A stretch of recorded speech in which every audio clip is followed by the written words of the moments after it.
Una tragedia immensa dove le parole lasciano spazio solo al dolore. Due famiglie distrutte, quella di Giulia Zandarin, appena 18 anni, morta sul colpo e nello schianto di giovedì notte, e quella di Alberto Antonello, 19 anni, che sta combattendo all'ospedale di Mestre, dove si trova nel reparto di rianimazione.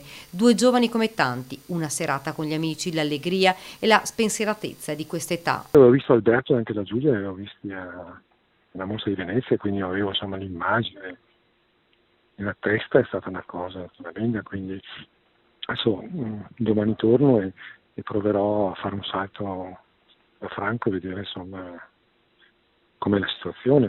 La famiglia di Alberto era nota perché il papà Franco aveva deciso di portare l'altro figlio, più grande, affetto da autismo, in un viaggio in America in moto. Un'esperienza che era stata raccontata in un libro scritto dal Fulvio Ervas, Se ti abbraccio, non aver paura, e in un film di Salvatoris, Tutto il mio folle amore.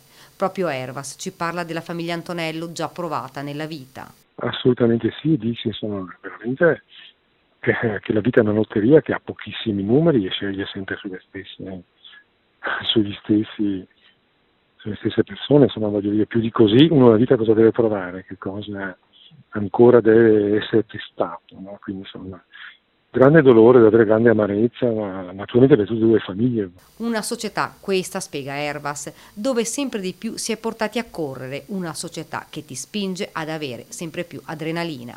Secondo me qui dobbiamo rallentare, nel senso che c'è una società che ci educa a correre in tutti i sensi e in queste generazioni correvamo anche noi, ma avevamo un motorino, qui il problema è che tutto è diventato così veloce che anche il rischio di vita è diventato maggiore. Non ci sono parole per una tragedia così grande. Ma tanto lo abbraccio se riesco a vederlo e che non sia solo perché sono Franco, abbiamo condiviso non solo storie, affetti, abbiamo condiviso raccontare la vita, insomma siamo tutte molte cose.